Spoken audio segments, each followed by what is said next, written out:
कदी ना बाग होई तो कोई दिक्कत ना और ओकर बाद में रहुआ गाय मिया के तले चालू कोई तनी सब कोई जानी हां सब कोई तब आ गई में ये के दिया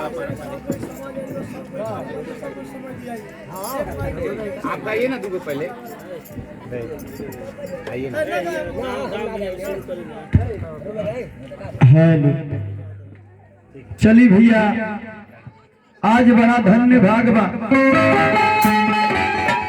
ये गांव के लोग के और यादव परिवार के सरकार आज अखंड अष्टजाम 24 घंटा के भइल बड़ा अच्छा लगा। महामाई से विनती रही, भगवान से विनती रही कि सरकार असही यादव परिवार हरदम बनल रहे। चलिए भैया जी इस माइक्रोफोन की आवाज चंद मिनटों में जहां तक जा चुकी है क्या जा रही है तो तमाम माता पिता भाई बहनों से मैं रिक्वेस्ट करना चाहूंगा, प्रार्थना करना चाहूंगा, विनती करना चाहूंगा कि अगर मुझसे कोई त्रुटि हो जाती है तो आप सब अपने घर का बेटा बालक समझ के मुझे क्षमा करेंगे। चलिए भैया जी ये जीवन में 3 गो चीज बहुत महत्वपूर्ण बा। आज सरकार आज माई ना रहती तो आज हमनी के जन्म ना भय रही। सुदामा भैया बड़ा सोचे वाला बात बा। आज माई ना रहती तो हमनी के जन्म ना भय रही। आज यदि पिताजी ना रहती तो आज हमनी के नाम प्राप्त ना भय रही। और तीसरा में गुरु जी ना रहती तो वे सबके बीच में जनता जनार्दन के बीच में आज तुमको भजन गावे के मौका प्राप्त ना हो। चलिए सबसे पहले हिंदू सनातन धर्म में कोनो कार्य करे से पहले माता सरस्वती के बुलावल जाला। ऐसे बुलावल जाला कि सब दुनिया दृष्टि उनके से चलता है। वही तरह माई के दरबार में एगो हमरे जैसन भक्त गईले कहले हे माँ तहरा के जब जब बुलवले बानी तब तब तू आइल बानी आज आवे के बा इस सभा में लड़कवा कैसे कहलो जय बिहार के धरती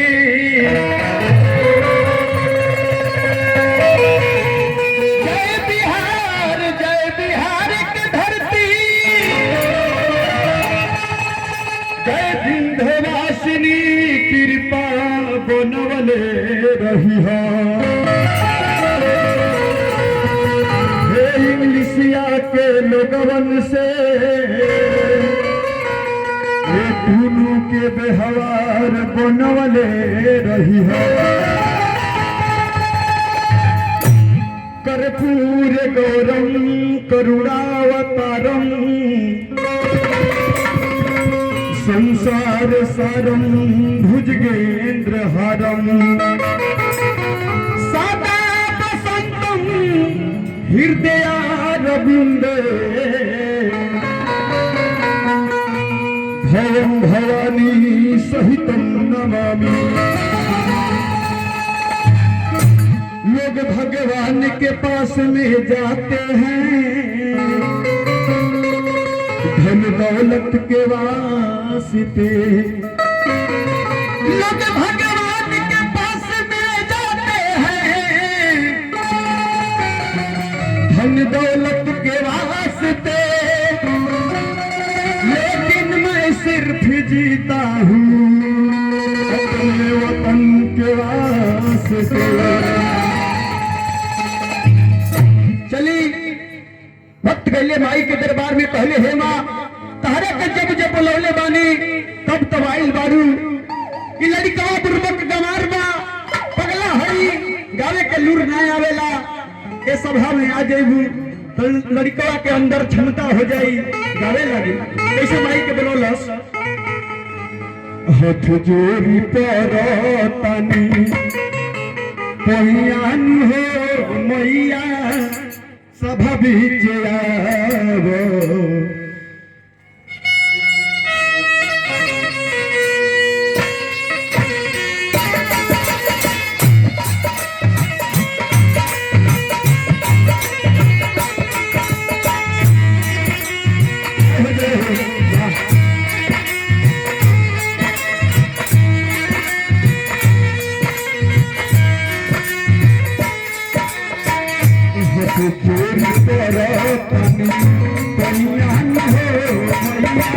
सभा बीच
पूरा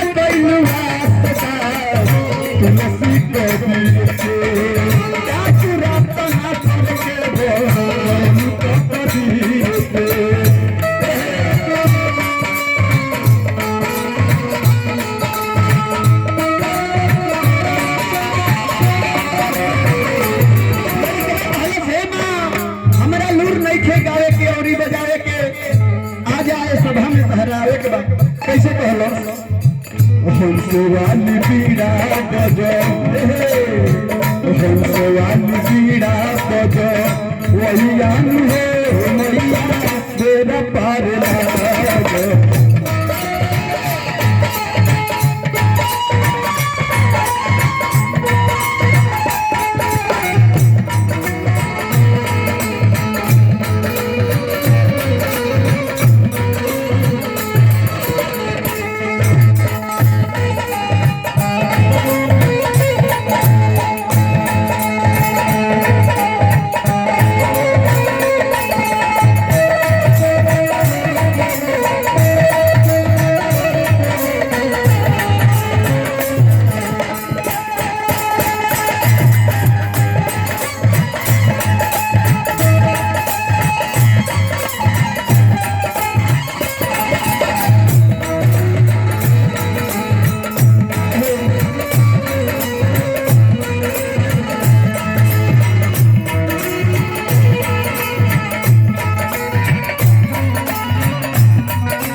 पहले कैसे भूतल बाटे साजे बज हई आवाज में ना सुनवा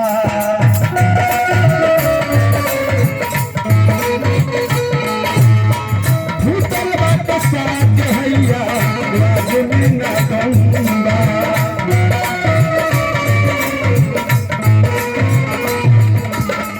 तू तराना के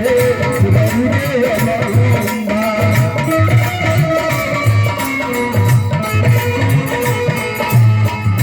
साथ हैया राजमीन गंगा तीनों तराना के लंगे अलंबा भैया दी चले कवा समय बड़ा कम बा 3-4 आदमी ब्यास आइल बानी लोग सबको ही के मौका दियाई चली चले कवा नह तुम रहो खाना तुमर कहो खाना सो मैया हो मैया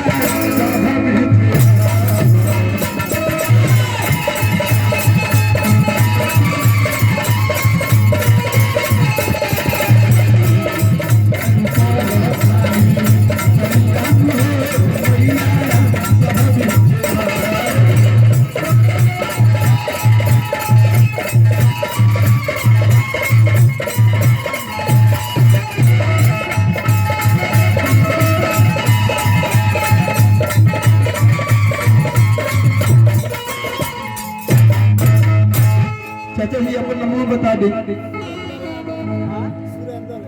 सुरेंद्र जादू चलिए हमरा सुरेंद्र जादव जी के ओर से लड़का के मिठाई खाए खाती सरकार बहुत बहुत पुरस्कार आयल महामाई से विनती करब भोले शंकर से प्रार्थना रही कि चाचा जी के घर परिवार सही यहाँ के पद प्रतिष्ठा सही बन रहे कि जाना खजाना 100 रुपया चल के आई बा तो खजाना में खजाना भरा रहो लेकिन चाचा जी एगो बात करनी है हद से ज्यादा किसी से प्यार मत करना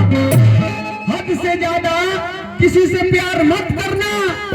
दिल हर एक पे निसार मत करना क्या खबर किस जगह पे रुक जाए सांस का एतबार मत करना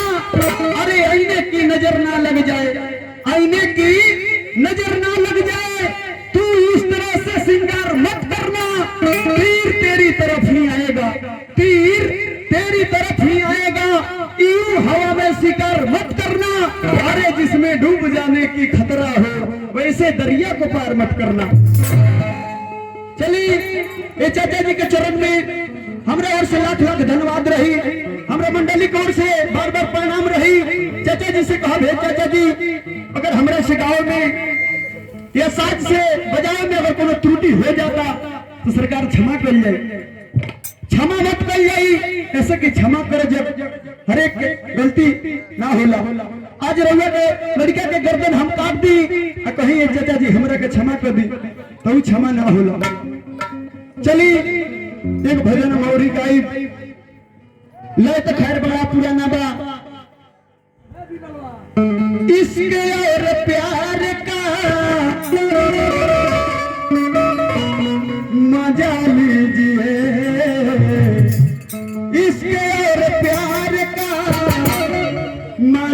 कीजिए,